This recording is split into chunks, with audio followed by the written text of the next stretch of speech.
Hello, everybody. It's me, Ross, and welcome back to another edition of the Kings of Anglia Fan Social, the fifth Kings of Anglia podcast of this week. We've had two main pods. We've had the McKenna Ashton special, Track the Girls Talk podcast, and of course now with the Fan Social. This week I'm joined by a stellar cast.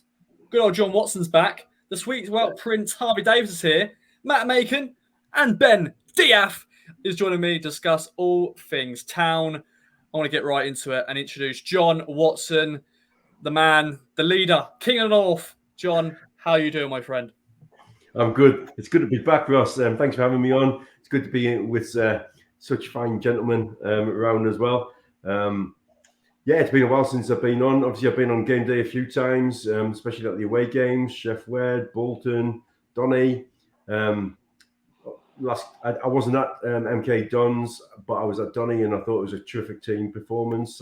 And I had the pleasure of spending that evening with Ben. We had a good laugh and a good chant, and it was a really good team performance. And we've gone and got another point last week, and we're in a good shape, really.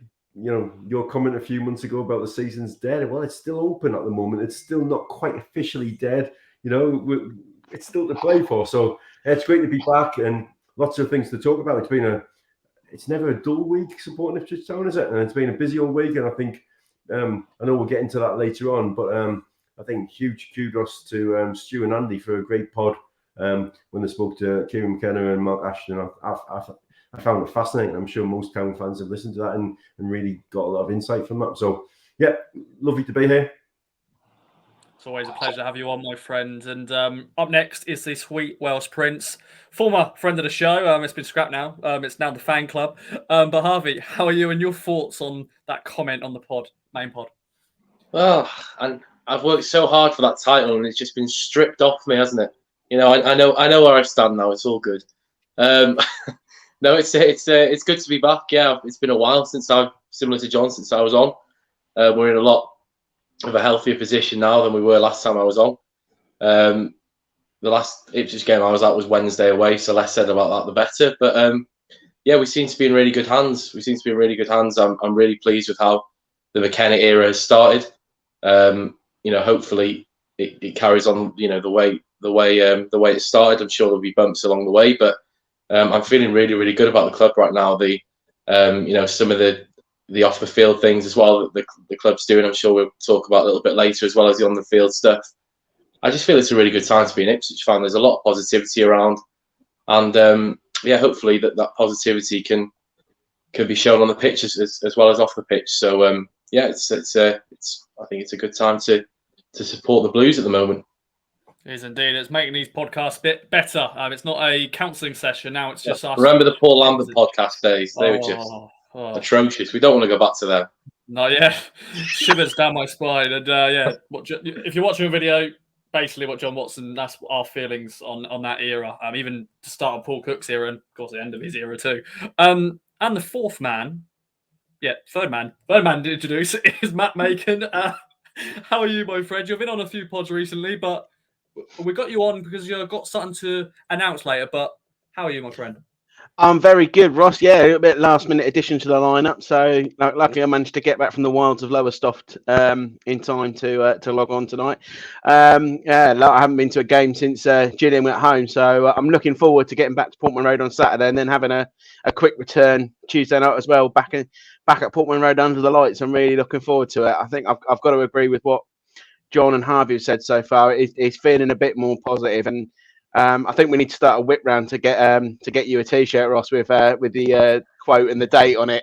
And I like to think, it's still there, it's still alive. I think I said last time I was on, it's on live sport, it's still alive, but it's looking a bit healthier, especially with results elsewhere going in the league and those games in hand that the other team had. That's closing down now. It's only sort of 1 or 2 games in hand instead of the 4 or 5 that some teams had. That COVID postponement is catching up, backlog is catching up rather. So it feels good. It does feel good. It feels like the club's being run properly now. And yeah, I agree with John. I thought the pod with Ashton and McKenna, like every time I hear Kieran McKenna speak, I like him more and more, and he's definitely not dull, is he, Ross? No, I don't know. I can't go back. Those words were recorded and they're with me forever. So we'll find out. We've still got those games are now. We've still got to play all the teams in the playoffs pretty much. So we shall see. But there we go. And the final man joining us this week is good old Ben De'Ath. I just love saying De'Ath. But Ben, welcome back to the show. How are you? You're muted, my friend. Ooh. You're still muted. You're still muted, Ben. Yeah, very nice.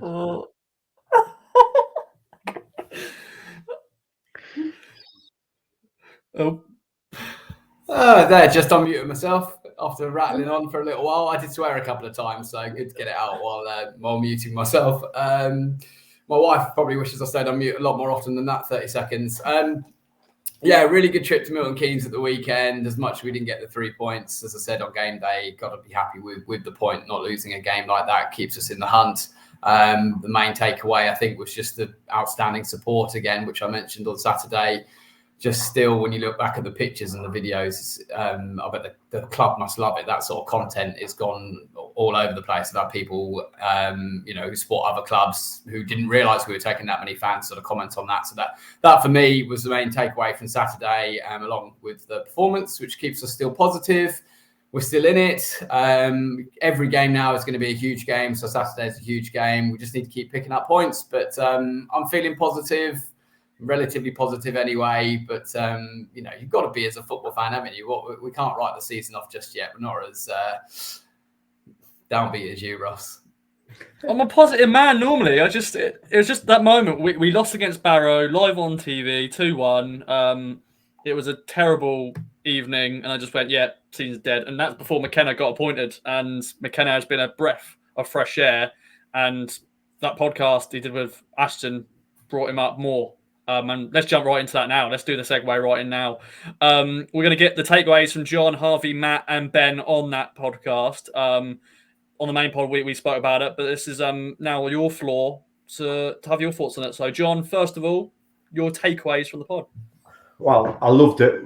I've always liked listening to Ashton, but I thought actually having the dynamic of having McKenna and Ashton together was really interesting, because normally we'd have one or the other. But actually, they're kind of in front of each other, having to talk about each other as well, which is just adds to the kind of dynamic. I think Stu and Andy asked some really good questions, and it's very easy to sit here and say, "Oh, I would love to ask that. I love to ask that." But when you're sitting with somebody, I think Stu asked the question about how long does Kieran get to mark Ashton while Kieran McKenna is sitting in the room. That takes some level of confidence and skill to be able to do that without offending anybody or making yourself look like an absolute arse. And I think Stu and Andy, that's why they're really good journalists, and why we enjoy reading their articles and listening to their work as well. My main takeaway, loads about McKenna and loads about Ashton, but one thing I really want to stress is it really made me think that I don't think Cook was ever really the right man for game changer. I think they might have said everything when they took over about him being their first choice, and I think he would have been on data dashboards and maybe one of the 450 people whose name was on 450. I didn't know there was that many managers available. He had experience of getting teams out of this division and, success and a good CV. But the way Ashton talks, almost a bit officey or cliched. He came up with things like the meeting of minds and my job is to create the oxygen. Like, it's almost like kind of a leadership handbook at times, but he means it as well. So I like it because he is believable. And but I do think that it makes me really realise that Cook wasn't the kind of fit that Ashton would want. McKenna, in retrospect, in hindsight, in retrospect, is always a really powerful thing, but you just kind of look and think McKenna's totally the right kind of appointment. A young manager like Brendan Rodgers was at Watford or whatever, or like the history of Burley and Robson and those kind of legends of the club. But I just think it feels like the meeting of minds. It feels such a better fit. And I just really enjoyed listening to them both. And, you know, they're both very articulate guys in very different ways. Just really impressive.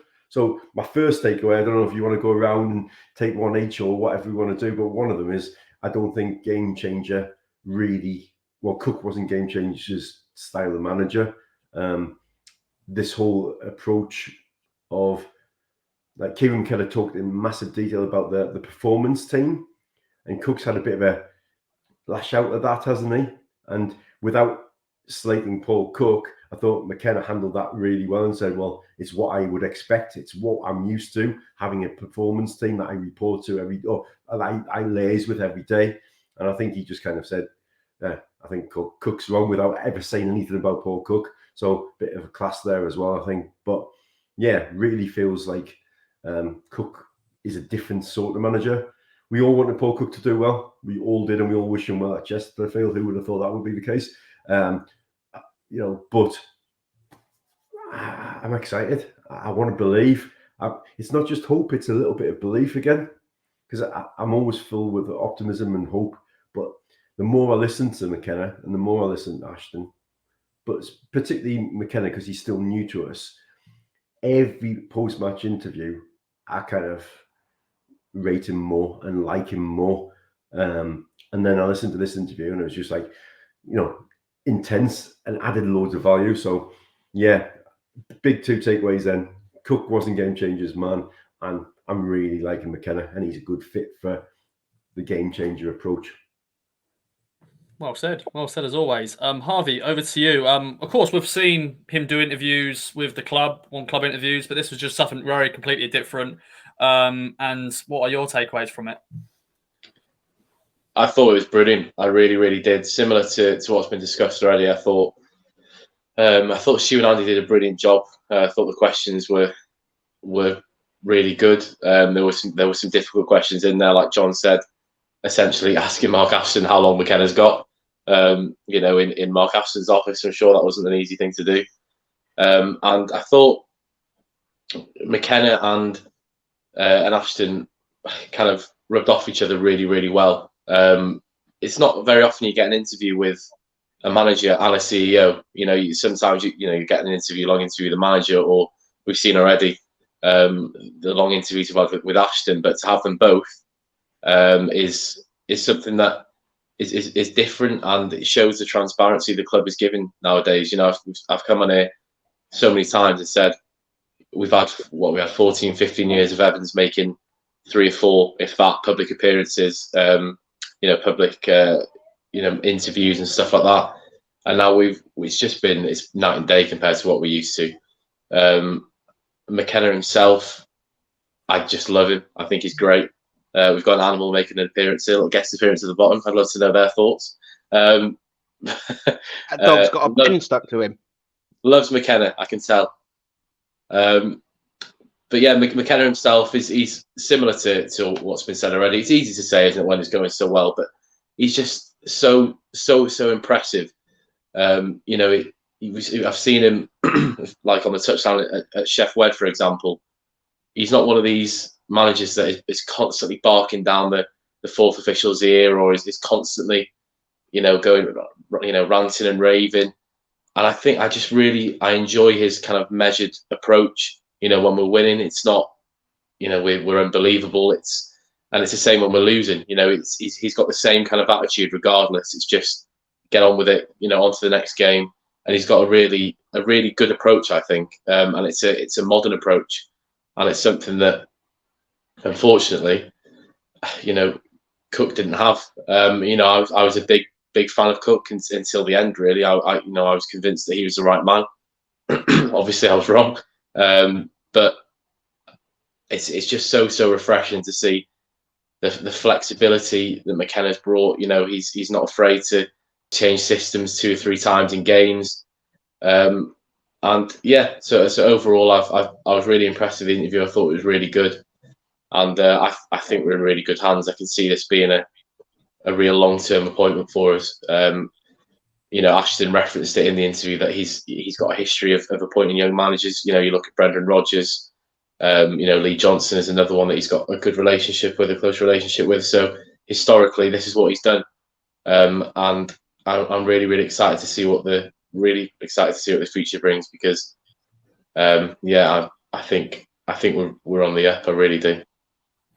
Hopefully we are indeed. Good old K Money. Matt, over to you. Your takeaways from it. Was there any questions you think should have been asked? Maybe anything that the boys missed out? Everything was covered there. At the risk of sounding like an echo chamber, I'm very much in the same boat as Jon and Harvey, really. I really liked it. And I alluded to earlier, every time I hear Kieran McKenna speak, I like him a little bit more.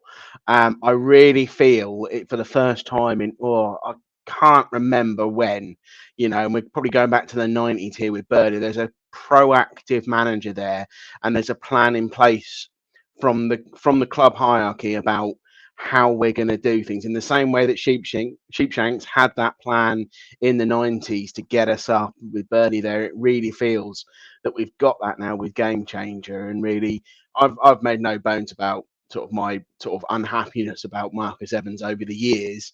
I think Paul Cook maybe was a it's that old quote from Star Wars about the Senate being disbanded, the last remnants of the old Republic have been swept away. I think Paul Cook was really sort of the last remnants of the Marcus Evans era that he was, and probably unfairly did. He was probably appointed on a point where he would be that old school manager in charge of everything, almost down to booking the coaches for away days. Whereas Game Changer with Ashton in charge, very much as a different structure there.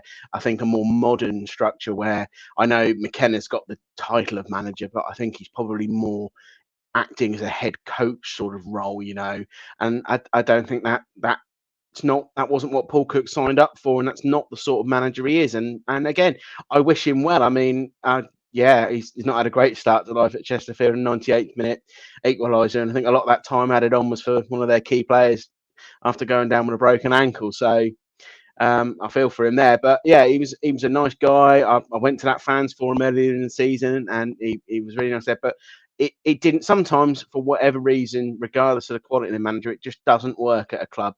And it didn't work for Paul Cook here. I think McKenna is a much better fit. I think he's got a real plan. And I think he's in a win-win situation at the moment, because there is no massive expectation to sneak sixth. I mean, for all the jokes we take at your expense aside, Ross, it's going to be hard work to sneak sixth. I'd love it. I'm a football fan. Football's all about emotion for me.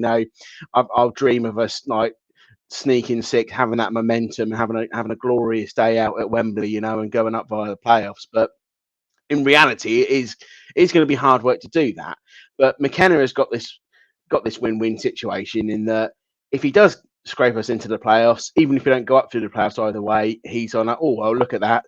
The club were destined for another sort of mid-table finish, and he's got them. And even if we just have a strong finish and sort of miss out, he's kind of got that room in the bank to write, and he can say to the players, look, this is what you were able to do with the terrible start to the season that we had, sort of that August sort of right through down to sort of October, early November.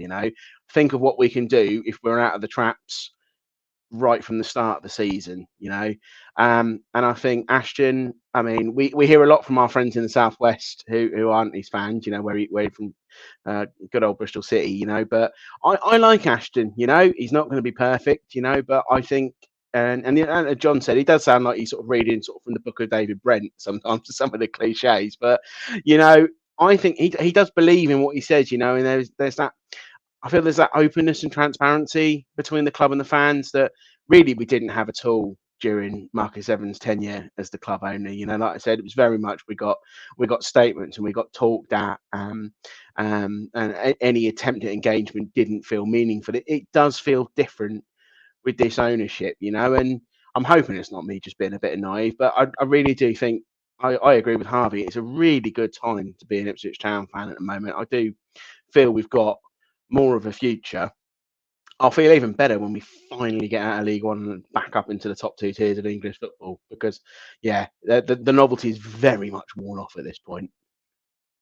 Yeah, the League One tour happened in the first season. Now we're just 3 years in.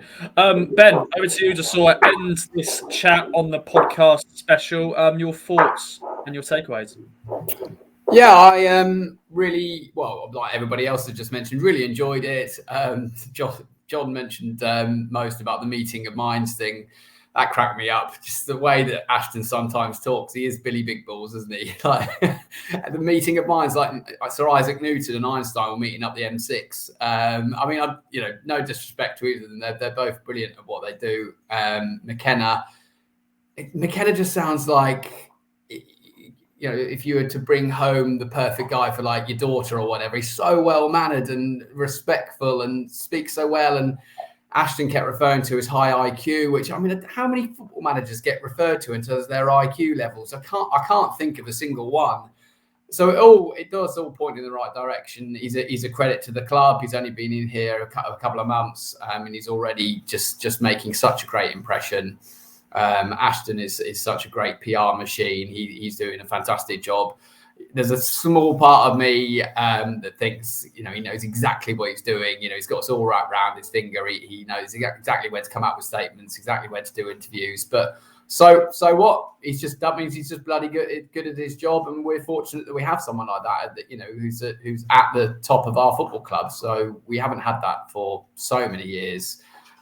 There's a very long list of things he needs to do. I think that was the other thing I found really interesting about the podcast was how much work needs doing at the training ground, how much work still needs to be done at Portman Road. I think, it's going to take a number of years for them to get to where they want to get to. But isn't that great? They've got a long-term plan.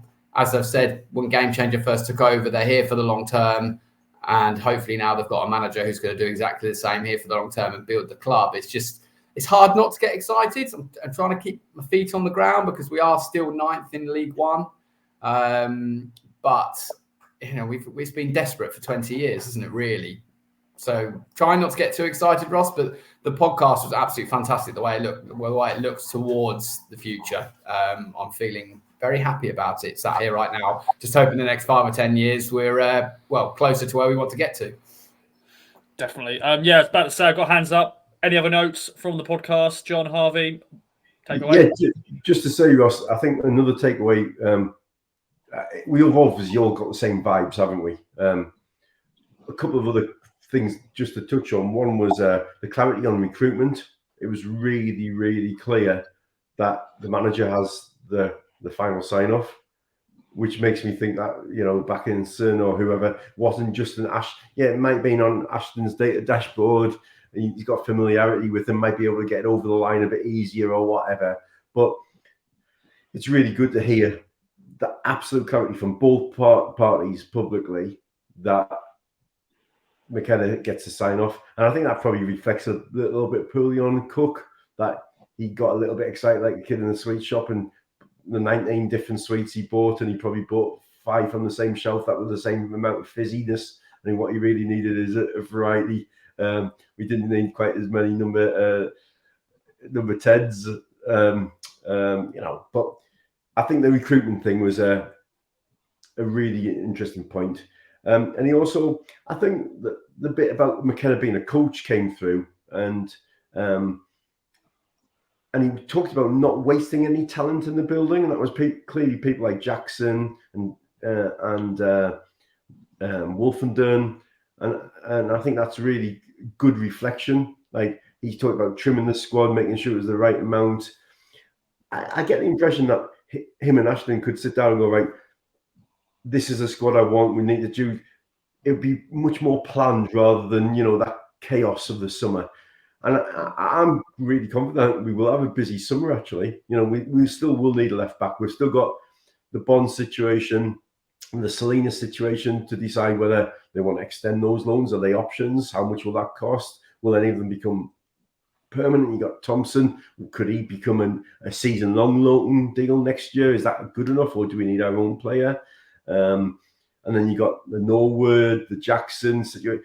I think we're still going to have a busy summer. And that's without people like Dobra and Idris and all those kind of fringe players, if you like.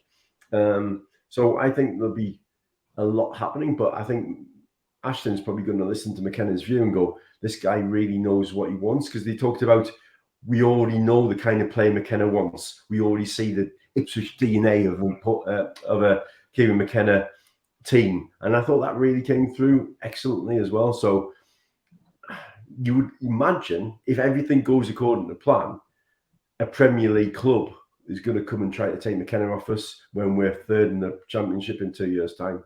You know, that's where I see us being. And it's whether I honestly don't think we're going to go up this season. I think but next season we're building, aren't we? We've got momentum. And with his additions and that kind of thing, it's hard not to be optimistic. I'm trying to keep I would love to sneak sixth. I'd love to go to Wembley again. But I just feel like we've got belief and hope that we're heading in the right direction, because he's such an articulate professional guy, and he talks about the work to do, and he just seems meticulous, and he talks like really thoroughly about everything and his detailed analysis. He just comes across really well. And is it 2.1 or 2.2 points per game so far? If we did that across the season, we would be champions, really, or certainly in the top two. Let's be fair. So early days, all of that. But we've had plenty of away games in that time as well. You know, we've got some decent home games coming up. So let's see where it takes us. But really positive for me. Harvey? Yeah, I just wanted to quickly go back to Jon and Ben's point. It's interesting, isn't it? I mentioned earlier how composed he is and with everything he does. You know, he mentioned, like Jon says, about, you know, evaluating the squad and improving the players we've already got. I don't know about everyone else, but myself on deadline day, I felt a little bit deflated by it. I felt as if, you know, we could have done with one more. We could have done with two more. And maybe that was, as a football fan, you always want to see new signings, don't you? Maybe that was because I was so spoiled in the summer with 19 of them. You know, you go into January, a few leave, and you expect 6 or 7 to come in.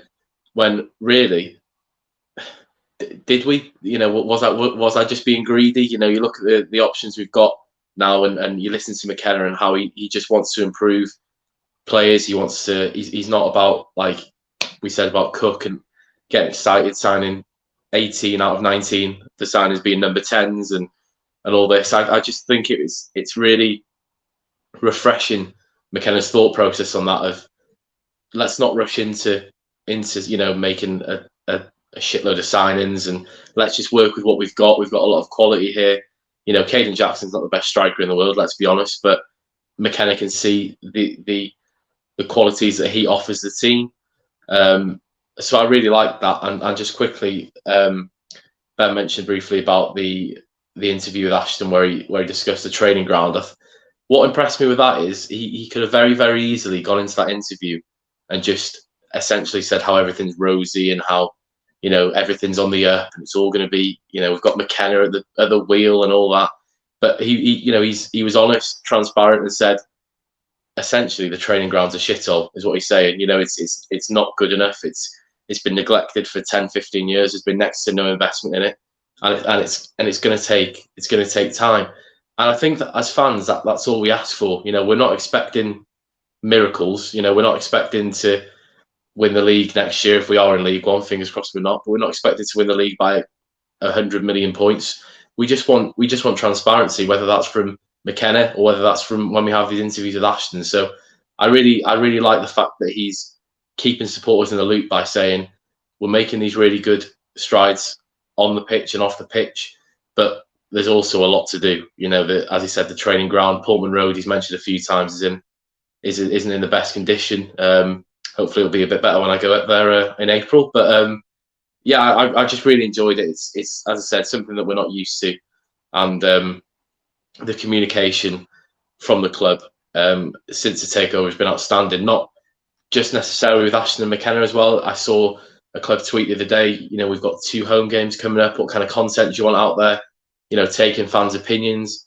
When would we ever have had that under Evans? You know, whether that was, you know, they were they weren't allowed to put up things like that. I'm not sure what it was, but the difference is just, like I said, it's night and day to what we're used to, and it's really great to see from top to bottom.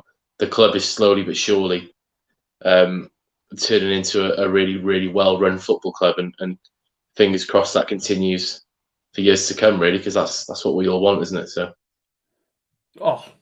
Wordsmith, Harvey, wordsmith. All of you wordsmiths on this podcast this week. But yes, I think that is the best way to sort of end there. It's now going into Matt Makin's little segment. Talk about her game too, which is fantastic to hear that the club have announced that partnership, and also Turnstile Blues are going to be out and about on Saturday. Matt, of course, you're the man who's part of that. So explain, and also the great news about the partnership of her game too. Yeah, I mean the Hergé 2 stuff was fantastic news when that came out, because I was really kind of disappointed that we weren't sort of one of the clubs sort of involved in a partnership with them when it came out. And obviously it's there as a non-profit organisation to combat sexism in football, and that's still rife.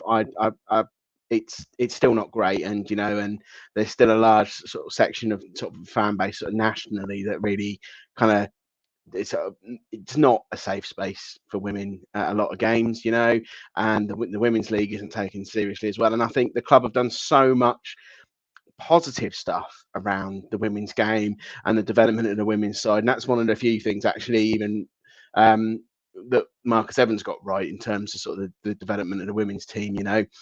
It's nice now to see that reflected. We made that formal commitment to her game too, to stamp this issue out of football and raise more awareness. So I mean, I can't speak highly enough of that decision, really. It is just absolutely fantastic, which leads me sort of neatly on to Turnstile Blues. So for those of you not aware, so Turnstile Blues started off as what was going to be originally a one-off fanzine back in 2012, start the 2012-13 season, to sort of take a look at sort of what we thought was sort of the worst part of Marcus Evans' reign. Unfortunately, it got a lot worse from there on. And the Turnstile Blues name came about following on from the infamous Simon Clegg press release, where he made a massive deal about the turnstiles for the West Stand, and had a new lick of paint, and it was very much kind of a Partridge-esque sort of detached from reality moment. It turns out printed fanzine was quite well received. So we're now on issue 24 of what was originally a one-off independent fanzine. So it's kind of gone from strength to strength. So this issue, I said this month, where we do 3 a season. So we've got the usual mix of sort of serious and funny in there. I was really lucky to sit down virtually with Blue Wilson and Bonnie Horwood from ITFC Women and have a chat with them about their careers, their time at town, their aspirations for the future, look back on the best bits and even the worst bits of their careers so far. We've also got some articles in there. We've taken a look at the early days of McKenna, so certainly look at the on-pitch stuff and concentrating on the fact that he's really has been kind of true to his word about not being fixated on a formation, on a particular shape. It's sort of very much the opposite end of the scale to Paul Cook, who if 4-2-3-1 didn't work, well, he had 4-2-3-1 in the back pocket, and if that didn't work, he could always whip out 4-2-3-1. And sort of looking at the fact that we do tend to, we've got a more flexible sort of malleable shape depending whether we're attacking or defending under Kieran McKenna. We've also taken a look at the sort of the tail end of probably all of Paul Cook's reign at Ipswich Town and why it didn't work out. And like I said, we've also we've got a bit of funny in there. We've got a brand new contributor under the pen name of Stu Market. No idea where he's from. Who gives us a retrospective on the 91-92 Second Division Championship side, as we're coming up on the 30th anniversary of clinching the title. We've also got a nice piece about the cost of football in there as well, and the rise with that. We've looked again at racism in football and the Why We Kneel movement, and also, and there's also even an ode to playing champs and trying to avoid or not avoid the muddy puddles of our youth. So we'll be launching the fanzine before the Burton game on Saturday. We'll be selling from around the ground about 1:30. We'll be in the Greyhound beforehand, so we're hoping we'll have a few issues there. So if you see us in the ground, I know Bono's already tapped me up that he's going to come and see me in the pub to get a copy. Still only £1.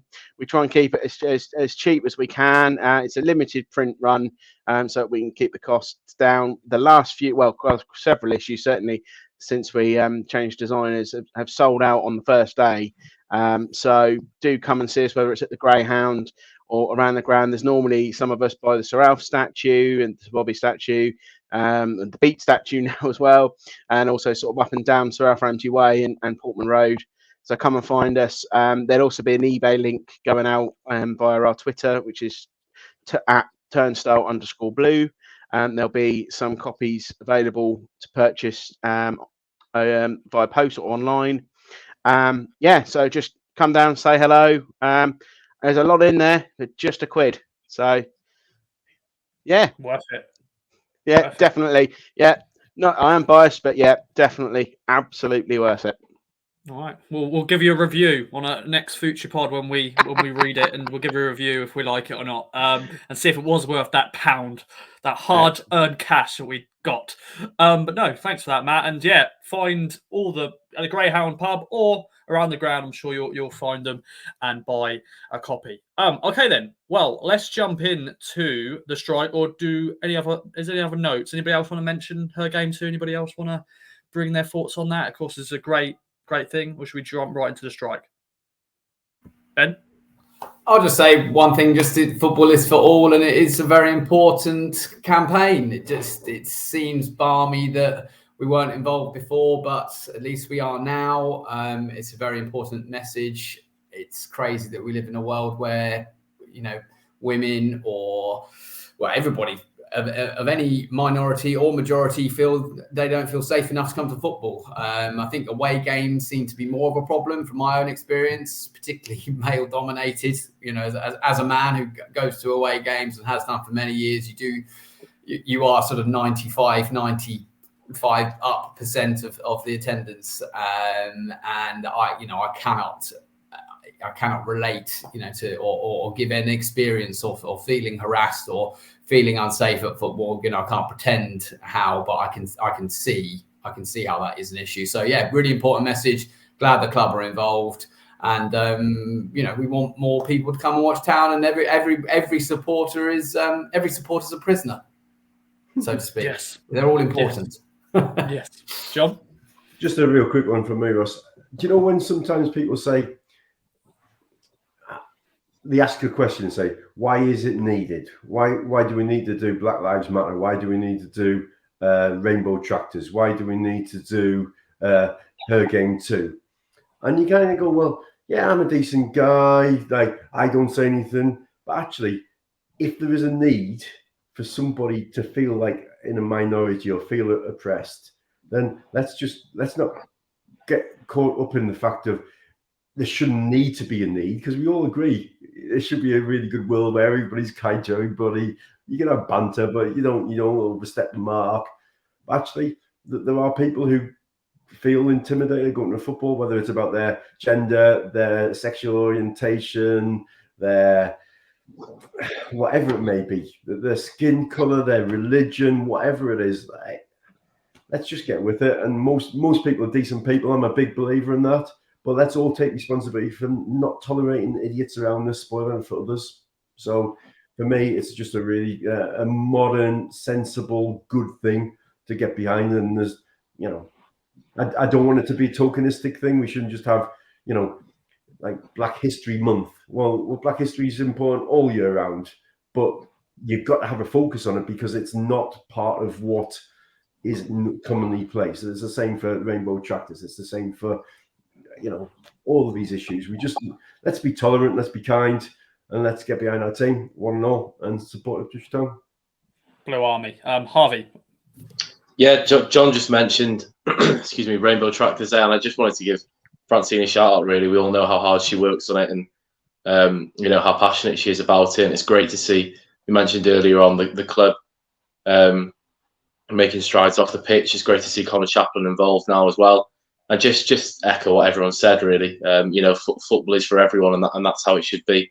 So, I just wanted to give a shout out to Francine because, as I said, we're all well aware of how hard she works on it, and it's great to see the club really getting on board with these really, really important subjects that need to be discussed. As we've said, we'd be lying if we said it's not an issue, because it's clearly is still an issue in today's day and age, and it's shocking, really, that it is. But unfortunately, that is the attitude of some people. So the more awareness we can raise towards it, the better it is for everyone. So it's really, really good to see.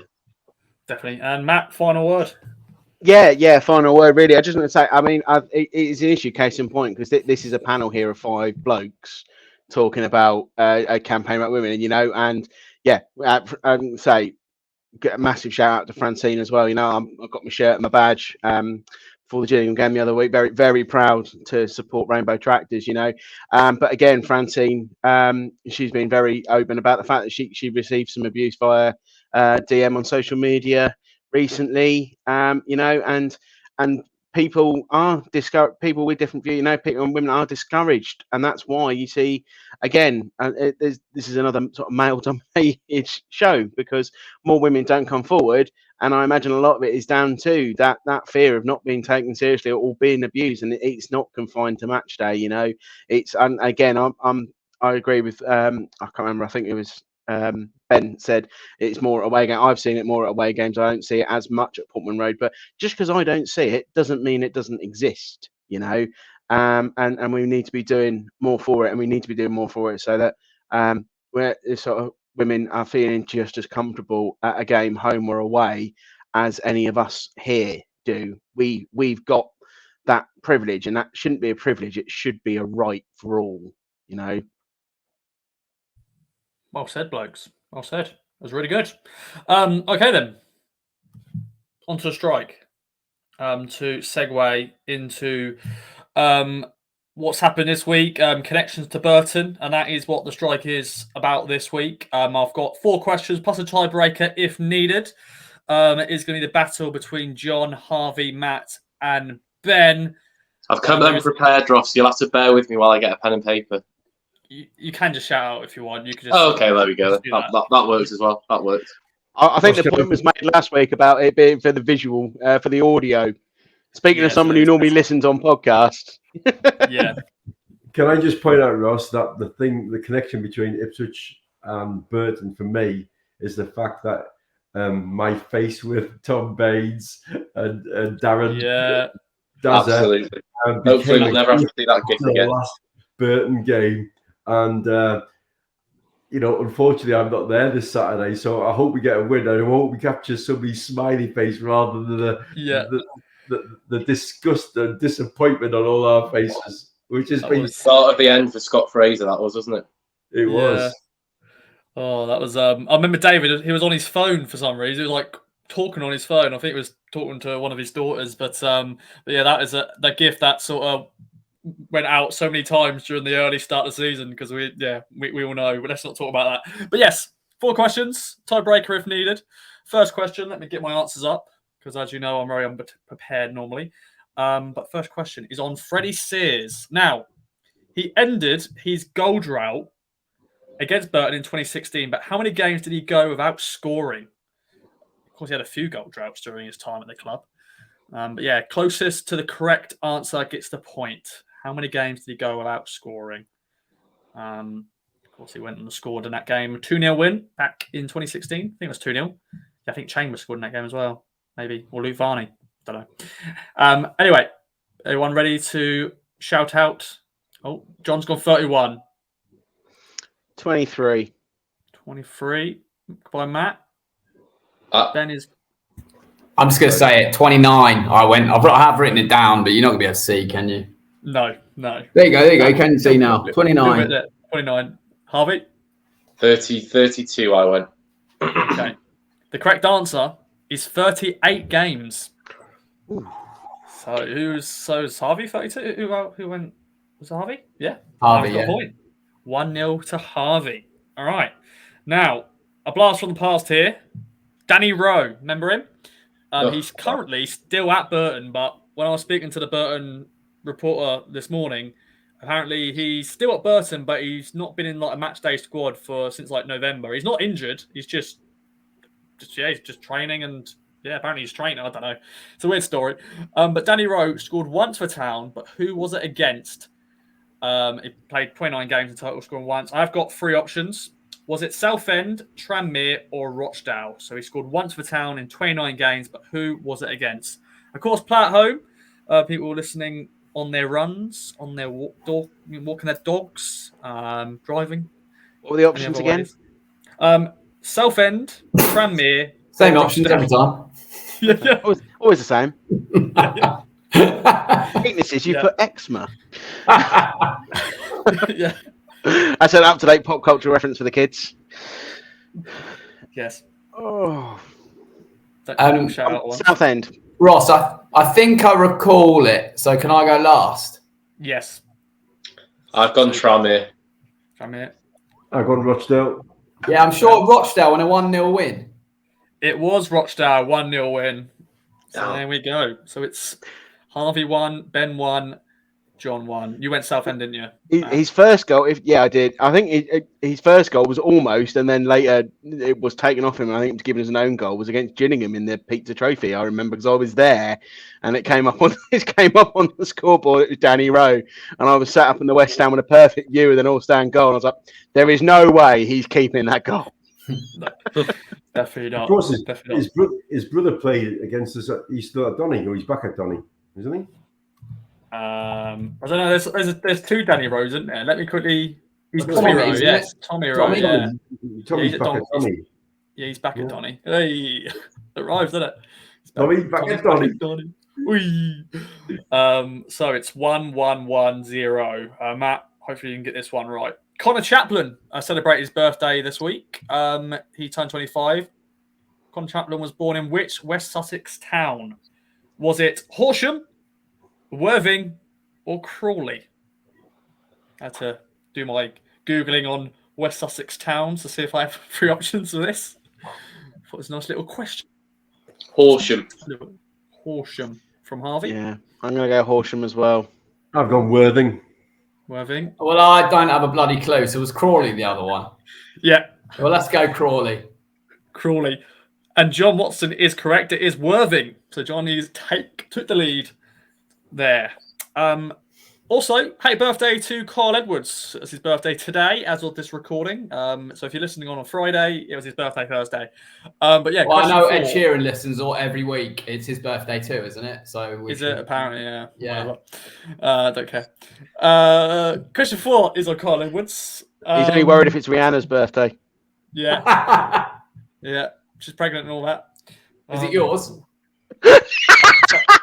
Sadly not. Sadly not. Her birthday is actually on. Let me see. Her birthday's on Sunday. Rihanna's. So, oh wow! You got her a card. Like a Jaffa cake. Yeah, it's got to be done. Got to be done. Jaffa cakes, and she's got a baby. She needs to sleep. She needs to feed the baby.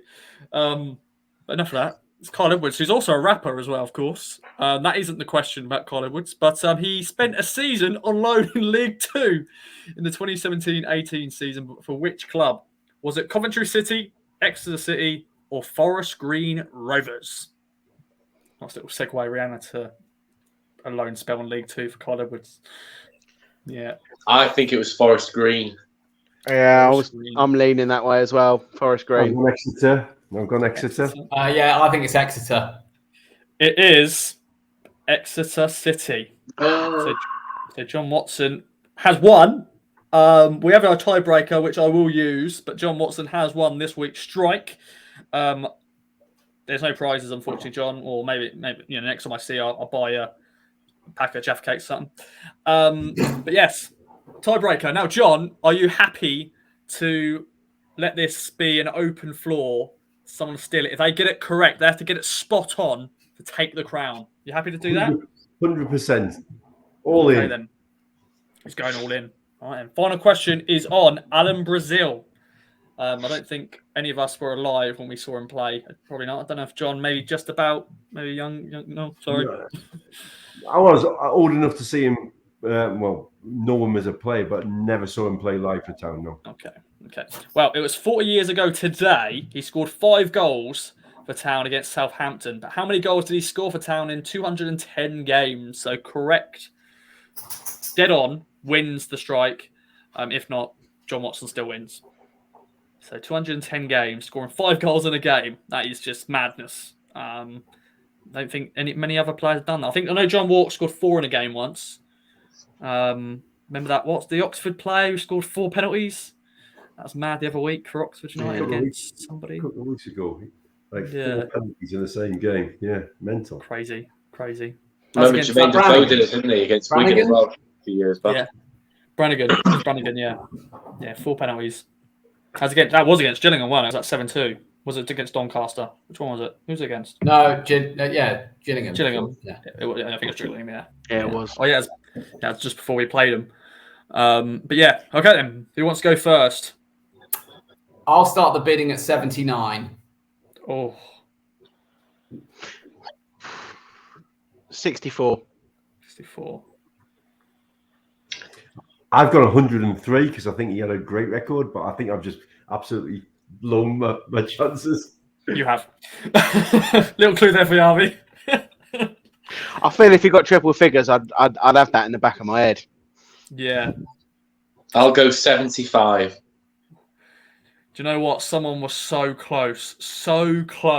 I can't believe how close you were. I thought I gave it away when he said it. 79 was so close. It was 80. Oh. So close. So Ben could have stole it right there. Oh, that was close. But Jon Watson, you are the champion of the strike this week. Your crown will go on until next week, until we play the strike again, and then someone will steal that crown. It will just, it's one of those. It's like when you're a kid, when you got the little trophy, the player of the month, and you just got to give it away. I don't know if anybody remembers that. No. I was never player of the month, Ross. I never got picked. It's fine. I had an absolute mare at that. This is what happens when you put me in the lineup last minute. I wasn't prepared. None of the other guys were prepared either, so No. I think the questions were good. Brutal, Ross. Well, it was true. These questions were very last minute for me, actually, to be fair. I had to really rush and try to think of them. But that's my excuse, and I'm sticking to it. It's fine, Matt. It's been a pleasure having you on the pod this week. But yes, that is the end of the strike. Thanks again for taking part, if you did take part at home. Let's move on to this weekend then. Burton Albion come to Portman Road. They got a really good result midweek against Bolton. 3-1 win. Jimmy Floyd-Hasbank's side. Jon Watson, last time you saw Town play Burton, you really said it. We lost. Scott Fraser missed the penalty, and we lost the first game you could see in person. Unfortunately, we lost, but a lot's happened since then. But how are you feeling going into this game and your prediction, my friend? Well, I feel more confident in Ipswich than I probably did on that day, although I was optimistic as the start of the season and think, that was a sliding doors moment, though. If Scott Fraser had scored that penalty, would he still be in the team? Would he still be at our club? Will Paul Cook still have a job? Could we be higher up in the league? Because that was a game we should have got something from. Kyle Edwards came on as sub, and he looked like a different gravy. He looked amazing. And I was just thinking, we've got the makings of an amazing league for League One, a really good team here. We've got some great players. And then ultimately we walked away with absolutely nothing and felt like disappointed by that. So it's certainly not going to be a warm, sunny day like it was back then. But I'm going to go for a 2-0 win to Town. I very rarely back against Town winning. I often go 4-1, but I think that's unrealistic. We're not scoring loads of goals, but we're not conceding. I think McKenna's got us organised, but Burton have never been any kind of mugs. They've been a little bit of a yo-yo club between Championship and League One, haven't they? And they always seem to go about business quite well. We got beaten by Bolton. They've just been beaten Bolton. That's League One summed up right there. So I'm going to go for a 2-0, a thorough Town performance. got a feeling Connor Chaplin might get one of them. I really like Connor Chaplin. I think seems like a good guy as well as being a really good player. Nothing that it doesn't always come off for him, but you can always see his intents there. So yeah, I would love to see a 2-0 win. Fingers crossed.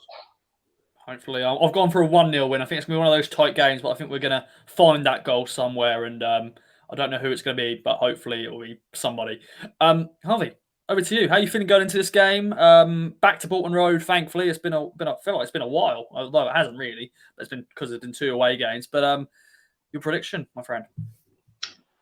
Yeah, like John, like many of us, I was at that first away game of the season, feeling so positive. You look at that team now. It's had Louis Barry, Scott Fraser, Hladky was in goal. I think Donati was playing centre back that day. I think. How much has changed since then? We were feeling so positive. I've still got the recording of my phone of that Fraser moment. I was thinking, he's scored 150 million penalties in a row, so I'll record this. He's obviously going to score this one as well. And the standard Ipswich, he misses it. So really disappointing that day. As John said, we deserve to get something out of that. That Kyle Edwards, which I had a perfect bird's eye view of, which rifled off the bar. I actually asked him after the game whether it was a cross or a shot, and to be fair to him, he admitted it was a cross. So fair play to him for that. But I have to be honest, I'm not feeling massively confident this weekend. I'm really not. I think Burton are a better side than the league position.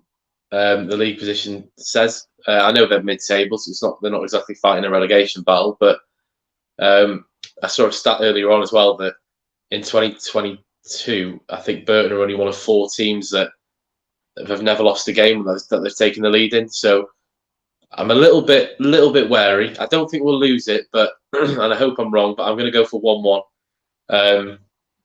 They've just signed probably one of the most random signings I've ever seen. A League One. They just signed Umar Niasse, haven't they? The old Everton striker who didn't have a great record in the Premier League, but I'm sure in League One he'll be chomping at the bit, hoping to get involved. So I hope I'm wrong, but I think it's going to be a really, really tight affair. We do have an advantage playing at Portman Road. We can get to play our stuff a little bit more, get the home fans on side. But I think it's going to be a tough encounter. So I think it'll be 1-1. I hope. My mind wants me to say 1-0, but I think I'm going to have to go for a draw, a score draw in this one. But hopefully I'm wrong. And James Norwood's the score for Ipswich. Okay then. Matt, I'm sorry to bring this up, and of course you did join the prediction league late, but you are currently second bottom. But I'm hoping you're hoping you can get a correct answer right this week for the prediction. So, what's your prediction? How are you feeling going into this one? And of course, being back at Portman Road. Yeah, I mean, I'm somewhere between where John and Harvey are. I mean, I'm predicting a 2-1 win. I think we'll concede, but I think we'll go on to win. Burton, it's always a tough test when we play Burton, and they got a good result against Bolton on Tuesday, but their form hasn't been great. Looking back at the previous 5, they'd lost 3-1, drawn 1 before the Bolton game. Interesting fact I just noticed, and this is just they're the only team in the league with a goal difference of 0. They have scored 41 and they have conceded 41, and that just tickles me for some reason. But I think it's going to be a stern test. Hasselbank has got them. He's got them playing really well and some really tight football. I think I agree with Harvey. 12th doesn't really reflect sort of the quality of their team. So I was kind of wavering. I was sort of on the fence and was almost going for a score draw myself yesterday, but sort of having a look at their form prior to that. I mean, it's interesting. Obviously, Doncaster got a really good win before we went there, and we put in a good team performance, and we probably should have beaten them more than 1-0. So, likewise, Bolton had good form, same as we did going into that game against Burton. It is a bonkers league. I mean, we thought the Championship was bonkers, but League One for sort of who can beat who is absolutely silly. But I think possibly we might even go behind, but I think we'll win 2-1. Okay then, and finally over to you then, Ben, to wrap up this Burton chat. You're third in the prediction league. You're fighting for the title. I think you need a big weekend to get back up there. But I'm sure you're happy your position so far. But yeah, how are you feeling going into this one? Positive. I'm going to go for a win. I think you have to. Like, we're playing so well at the minute. I know Burton had a good result in the week, but they've played in the week. They'll have a smaller squad than us. I think that works in our favour that we've had a week off. The fact that the game is at home for us on a better pitch than probably Burton. Well, I think Burton's pitch isn't great, and a lot of clubs that we play away from home seem to either deliberately have rubbish pitches or certainly play to it. So yeah, good that we're at Portman Road. I see that Burton do score in most games, but we don't concede many. I am confident that we're going to see Sam Morsey's first goal. I'm torn between 3-0 and 3-1, and I'm just going to go 3-0. But I just think we're playing so well. Like, if we're not going to win games like this, we've got to win games like this. I just think if we can get an early goal, that is the biggest difference. Goal in the first half an hour, and then a goal after an hour. They try and push, and then we get one near the end. Sam Morsey to get one. 3-0. Oh, I love that. I'll take that right now. This Saturday, happy days at Portman Road. Any other notes, gentlemen? John, Harvey, Matt, Ben, take the floor. Just neatly segueing on from Ben's talk about poor pitches. I think it's nothing compared to what the women's team have had to deal with the last few weeks. I feel for you, Ross. You've last 2 games you've gone with the team. You've seen that awful pitch at Milton Keynes, and then obviously the game getting abandoned on 63 minutes after we finally scored some goals. I mean, sort of been a little bit goal shy. It's absolutely terrible. I was sort of following the game on Twitter and I think, oh, lovely, there we go. That Tash scored, Bazza scored. Game's abandoned. Okay. So at least it's going to be the replays this Sunday, I think, and at least it's going to be on a 3G pitch. So we should actually see 90 minutes of football. So I always say that when I look at depends on the storm, the big storms that are coming. Well, that is true. That is true. Hopefully we'll be over the worst of it on Sunday. But when we say we see bad pitches in League One, and we do see some bad pitches, it ain't nothing compared to some of the pitches that women are playing. Even the Gold, I love the Gold Star, but even the Gold Star at times can not be at its best. It's such a shame. Third tier women's football, and there's some awful pitches there. Yeah, I'm hoping it's going to improve in the future. But yeah, it's been the last few weeks. It's been bad. It's been bad. And nice little segue. If you haven't already, listen to the latest Track the Girls Talk podcast with me, Blue, and Liv Smith, who is gold, by the way, absolute gold. She's just fantastic, great player, and just a great person all around. So listen to that on that. Ben, Harvey, John, any other notes before I do a very shambolic outro? Someone help me. No, just looking forward to hearing your outro and look forward to seeing those who are there on Saturday. Come on, you Blues. Yes, come on, you Blues. Thanks, Ben. This is the outro. If you haven't already, support our sponsors at manscaped.com. Use the code KOA to get 20% off and free delivery. Follow us on all the Kings of Anglia platforms, social media. Now that is the platform, social media. Twitter, Facebook, YouTube, Instagram, and all that jazz. I'm going to shut up now. I hope you enjoy your weekend. Hopefully it's 3 points. And we'll be back next week for more pods. Goodbye for now.